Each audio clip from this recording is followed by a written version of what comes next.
Hello my dear students, city classes में आपका बहुत बहुत स्वागत है। हमें उम्मीद है कि आप बहुत अच्छे से पढ़ाई कर रहे होंगे, मस्त होंगे और अच्छे ढंग से आप अपनी पढ़ाई कर रहे होंगे। तो देखिए, ये हम लोग क्लास 12th का ये फिजिक्स में आज हम लोग ये दूसरे यूनिट की बात कर रहे हैं, जिसमें पहला चैप्टर का नाम है वैद्युत चालन तथा ओम का नियम। वैद्युत चालन तथा ओम का नियम है। इसी ओम के नियम पर हम लोग को पढ़ना है कि इसमें वैद्युत धारा क्या होती है। यहीं पर हम लोग पढ़ेंगे क्या चीज, वैद्युत धारा पढ़ेंगे। तो वैद्युत धारा क्या होती है, तो पहले उससे पहले हम लोग डिनोट करेंगे कि कौन से आपके टॉपिक पढ़ने हैं। आपके टॉपिक क्या क्या पढ़ने हैं, जैसे आपके टॉपिक दे दिया गया है। पहला है विद्युत धारा, दूसरा है वैद्युत चालन, दूसरा है वैद्युत चालन, तीसरा है ओम का नियम, वैद्युत प्रतिरोध, वैद्युत प्रतिरोधकता एवं विशिष्ट प्रतिरोध, विशिष्ट चालकता, विद्युत ऊर्जा तथा जूल का नियम, विद्युत शक्ति। ये आप लोग को पढ़ना है एकदम ध्यान से, और बहुत ही ये इंपॉर्टेंट आपके थ्योरी दिए गए हैं इसमें, और पूरी की पूरी आपको निचोड़ इसमें पूरी इस टॉपिक के मिलेगा। ठीक है, तो आप अच्छे ढंग से आप अपनी पढ़ाई कीजिएगा। देखिए, अब यहाँ पर हम पहली बात करेंगे विद्युत धारा था इलेक्ट्रिक करंट, यानी कि विद्युत धारा किसे कहते हैं, यानी कि इलेक्ट्रिक करंट किसे कहा जाता है।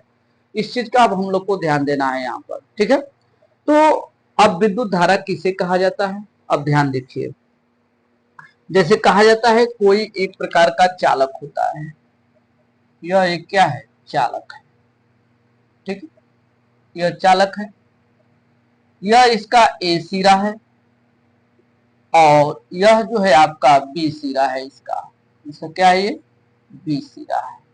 ठीक, अब इसी में जो है आवेशों का प्रवाह, जैसे कहते हैं आवेशों के प्रवाह ही विद्युत धारा कहलाता है। आवेशों का प्रवाह ही विद्युत धारा कहलाता है, या आवेशों की प्रवाह की दर को विद्युत धारा कहते हैं। आवेशों के प्रवाह की दर को विद्युत धारा कहते हैं। ठीक है, ये भी परिभाषा होता है। या एक और परिभाषा कहा जाता है कि किसी चालक में वैद्युत आवेश एक स्थान से दूसरे स्थान को प्रवाहित होता है, तो इस प्रवाह को वैद्युत धारा कहते हैं। ठीक, ये भी आपका हो जाएगा। अब इसमें कहा जाता है किसी परिपथ में एक सेकेंड में जितना आवेश प्रवाहित होता है उस परिपथ का वैद्युत धारा कहते हैं। आपको जब वैद्युत धारा का जो है कई प्रकार से इसको परिभाषित कर सकते हैं। ठीक है, अब बताइए कि यह एक चालक है, इस चालक में आवेश विद्यमान है, यानी कि आवेश, यानी इसमें जो है इलेक्ट्रॉन विद्यमान रहते हैं हमेशा। ठीक, इसमें क्या विद्यमान है, इलेक्ट्रॉन विद्यमान है। एकदम ध्यान से आप लोग देखिएगा, ये इलेक्ट्रॉन विद्यमान है। जब आवेश प्रवाहित होता है, मान लीजिए कि मैं आवेश इधर से प्रवाहित, इसमें आवेश प्रवाहित कर दिया। ठीक, ये आवेश प्रवाहित हो रहा है, तो इसके विपरीत दिशा में इलेक्ट्रॉन प्रवाहित होने लगता है। क्या होता है, इसके विपरीत दिशा में इलेक्ट्रॉन प्रवाहित होने लगता है। ये इलेक्ट्रॉन प्रवाहित होने लगा, ये क्या होने लगा, इलेक्ट्रॉन प्रवाहित होने लगता है। समझ में गए। अब इसके इधर की तरफ आवेश की गति होगा, उसके विपरीत दिशा में इलेक्ट्रॉन की गति होता है। तो यह हो जाएगा आपके आवेश की गति। ये क्या हो जाएगा, आवेश की गति। और यह हो जाएगा आपका इलेक्ट्रॉन की गति।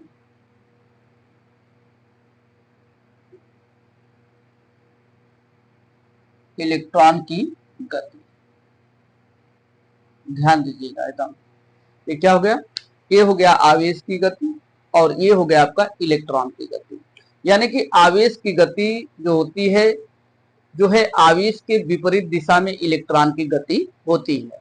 ठीक है, तो अब यहां से आपको परिभाषा किया जाता है। देखिए, हम कई प्रकार के इसमें परिभाषा लिखेंगे।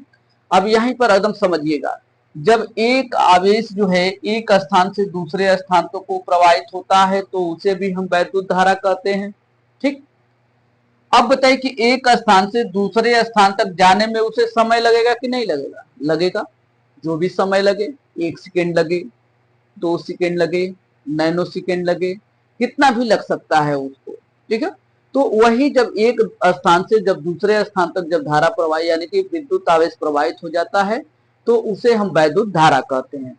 अब बताइए कि यहां से यहां तक जाने में उसे कुल टी समय लगता है। ठीक, टी समय लग गया तो उसे भी हम क्या कहेंगे? वैद्युत धारा कहते हैं। आवेशों के प्रवाह की दर को क्या कहते हैं? वैद्युत धारा कहते हैं। आई बराबर क्यू अपन क्या हो जाएगा? टी हो जाता है इसका फार्मूला। आई बराबर क्यू अपन टी हो जाएगा। समझ में आ गया? अब देखिए इसका परिभाषा क्या होता है। कहा था कि आवेशों के प्रवाह को ही, पहला परिभाषा है, आवेशों के प्रवाह को ही आवेशों के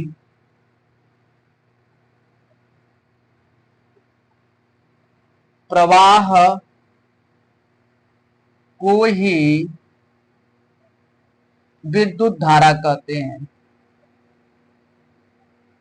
को ही विद्युत धारा कहते हैं। ठीक, ये परिभाषा हो गया पहला। वैद्युत आवेश की गति की अवस्था को ही कहा जाता है, दूसरा परिभाषा, विद्युत आवेश, विद्युत आवेश, ठीक है, विद्युत आवेश की गति की अवस्था को, गति की अवस्था को, गति की अवस्था को ही हम वैद्युत आवेश की गति की अवस्था को हम विद्युत धारा कहते हैं, विद्युत धारा कहते हैं। ये परिभाषा सब लिख रहे हैं, हर प्रकार के आपके परिभाषा मिलेंगे। ठीक है, अगला परिभाषा हो जाएगा, ध्यान से देखिएगा। अब कह रहा है जब किसी चालक में वैद्युत आवेश, जब किसी चालक में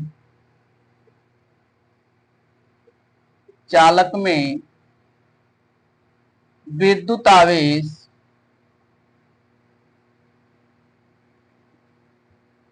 एक स्थान से दूसरे स्थान तक प्रवाहित होता है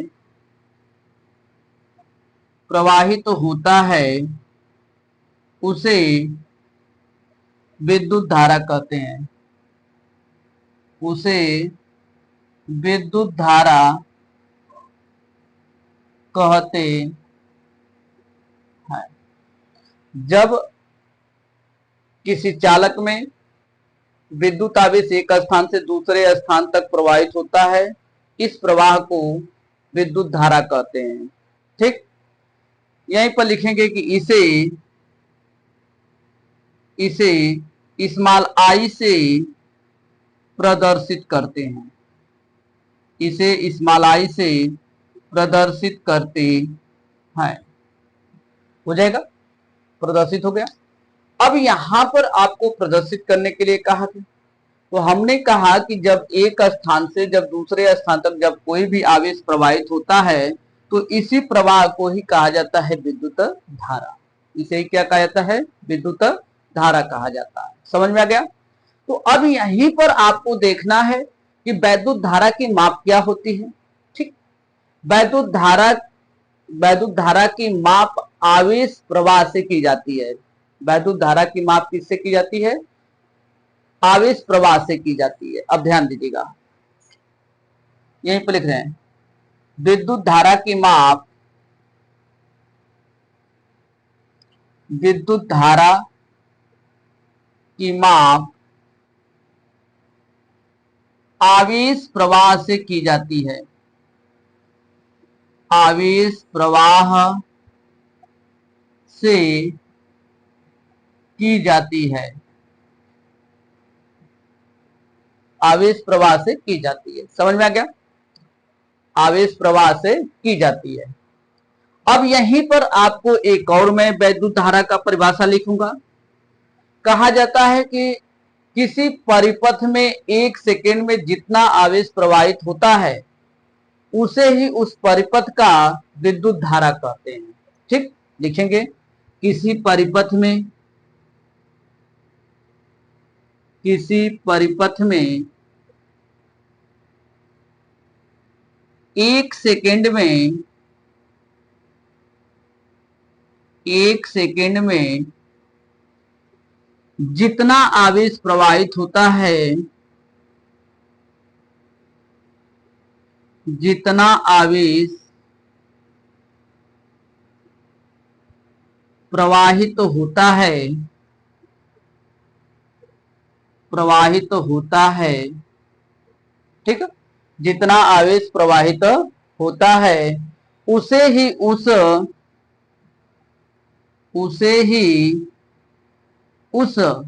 ठीक है, उसे ही उस परिपथ की वैद्युत धारा कहते हैं, उसे ही उस परिपथ की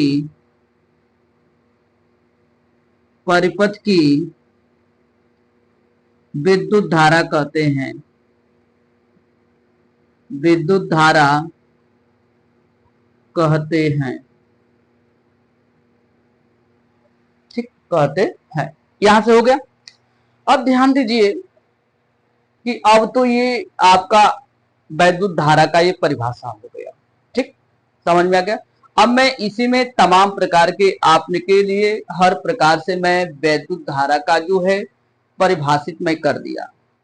ठीक, अब इसमें जो भी परिभाषा है यही एक प्रकार का चालक होता है। मानेंगे कि यही क्या है, एक प्रकार का चालक है, यही एक प्रकार का परिपथ है।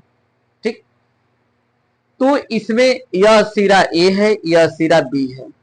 अब बताइए कि इस स्थान से कोई भी आवेश प्रवाहित होगा तो यहां तक जाएगा तो कोई समय लगेगा कि नहीं लगेगा? लगता है। अब जितना समय लगता है, जितना आवेश प्रवाहित हुआ उसी को ही कहते हैं वैद्युत धारा कहते हैं। उसे क्या कहेंगे? वैद्युत धारा कहते हैं। समझ में आ गया? अब इसी में आपको इसका परिभाषा डिनोट करना है कि किस प्रकार से इसका परिभाषा डिनोट किया जाएगा। यदि किसी परिपथ में, यहां से मैं लिख रहा हूं, यदि किसी परिपथ में, यदि किसी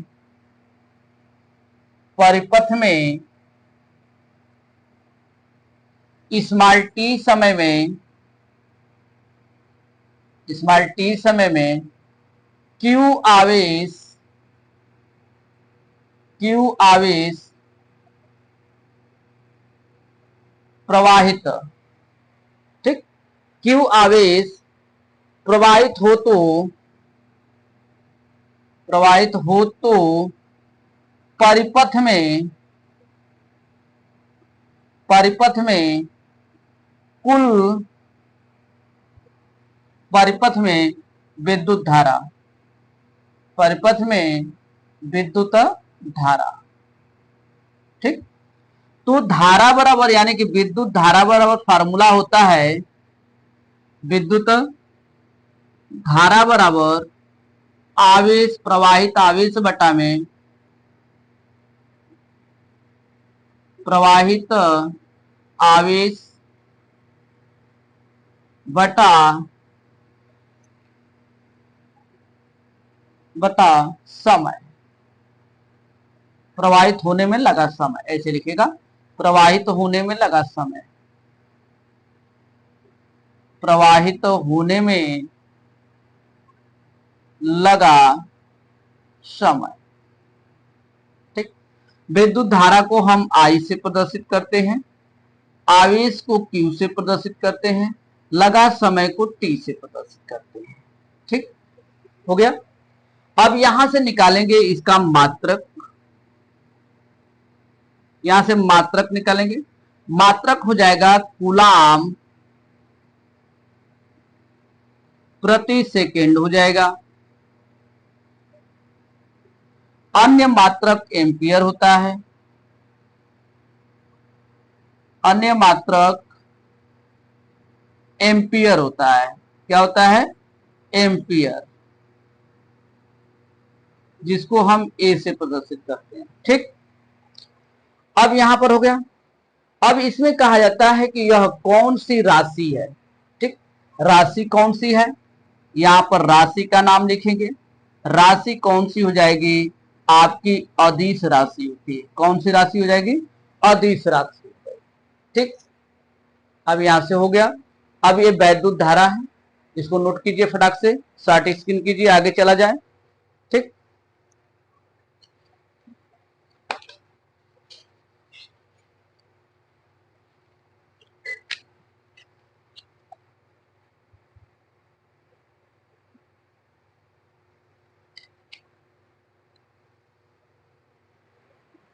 हो गया।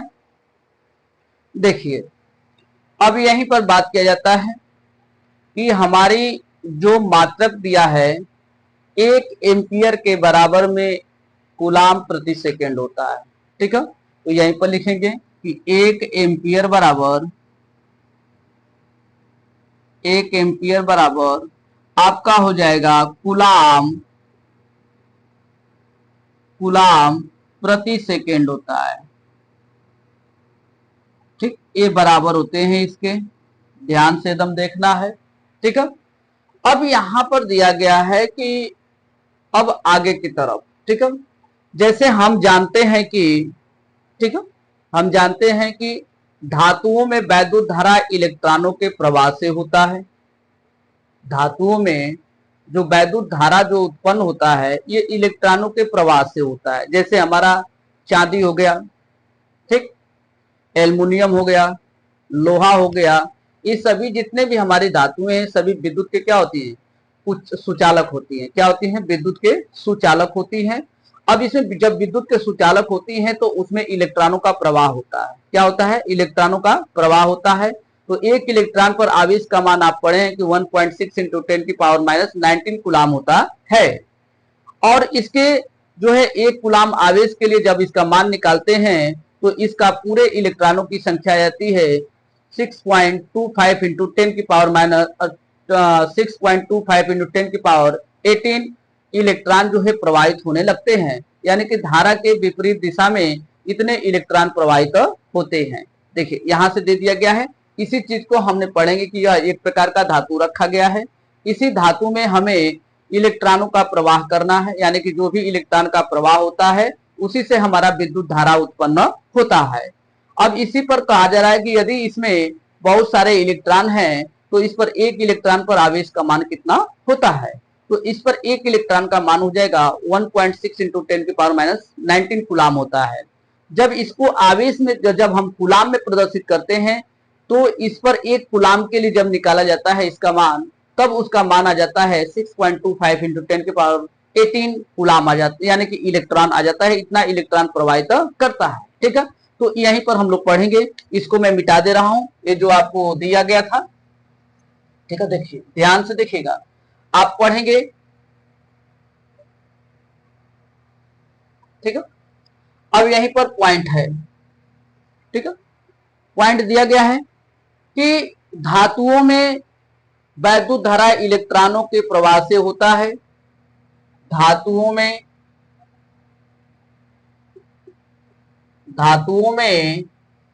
ठीक है, धातुओं में वैद्युत धारा, चाहे विद्युत धारा, विद्युत धारा इलेक्ट्रॉनों के प्रवाह से होता है। इलेक्ट्रॉनों के प्रवाह से होता है, प्रवाह से होता है। ठीक, फिर आगे अगला पॉइंट है एक इलेक्ट्रॉन पर आवेश। एक इलेक्ट्रॉन पर आवेश आपको पता है खूब बढ़िया से कि एक इलेक्ट्रॉन पर आवेश होता है 1.6 इंटू 10⁻⁹ कूलाम होता है। जब इसको आवेश को जब कूलाम में प्रदर्शित करना रहेगा तो किस प्रकार से कूलाम में प्रदर्शित किया जाता है? तो एक कूलाम आवेश के लिए, एक कूलाम आवेश के लिए, एक कूलाम आवेश के लिए, तो अब लिखेंगे कि चूंकि, ठीक है, 1.6 गुणे 10 की पावर -19 कूलाम आवेश पर इलेक्ट्रॉन 1.6 इंटू 10 की पावर -19 कूलाम आवेश, ठीक है, कूलाम आवेश, एक आवेश पर इलेक्ट्रॉन, आवेश पर इलेक्ट्रॉन एक है। तो इसलिए एक आवेश पर, यानी कि एक कूलाम आवेश पर इलेक्ट्रॉन बराबर 1/1.6 इंटू 10 की पावर -19 कूलाम हो जाएगा। इसलिए, ठीक है, अब एक कूलाम पर निकाल दीजिए इसको। अब यहां पर निकलेगा तो इसका हम करेंगे तो यह ऊपर चला जाएगा, तो 1 इंटू 10 की पावर माइनस कितना हो जाएगा? ये +19 हो जाएगा। ठीक, अब ये बटा के 1.6 हो जाएगा। दशमलव हटाएंगे तो नीचे ऊपर हम क्या करेंगे? 10 का गुणा कर देंगे। जब 10 का गुणा करते हैं तो 10 गुणे 10 की पावर 19 हो जाता है, बटा के 16 हो जाएगा।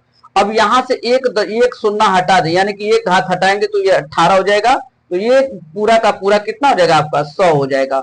16 छका 96, कितना हो जाएगा? 16 छका 96, 16 दूना के 32, 16 पाँचे 80, 16 पाँचे 80, ये कितना हो जाएगा? 6.25 पूरे 10 की पावर 18 इलेक्ट्रॉन उसमें क्या हो गए? मौजूद रहेंगे। कितना? और यह किस दिशा में जाएंगे? आवेश के विपरीत दिशा में गति करते हैं। ये इलेक्ट्रॉनों का प्रवाह है। क्या है? इलेक्ट्रॉनों का प्रवाह होता है। ठीक है, तो अब यही क्या हो गए कि नोट में लिखेंगे कि यहीं पर कि ये जो आवेश जो, यानी कि जो इलेक्ट्रॉन, जो धारा जो है, धारा प्रवाह के विपरीत दिशा में इलेक्ट्रॉन का प्रवाह होता है। यानी कि आवेश के विपरीत दिशा में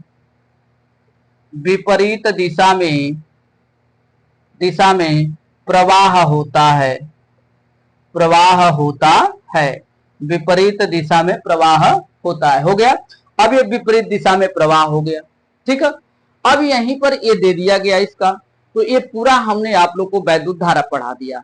अब इसी पर इसका वैद्युत धारा का हम लोग वेग ज्ञात करेंगे। क्या ज्ञात करेंगे? वेग ज्ञात किया जाता है कि वेग कैसे ज्ञात होता है। ठीक है, तो इसको देख लीजिए।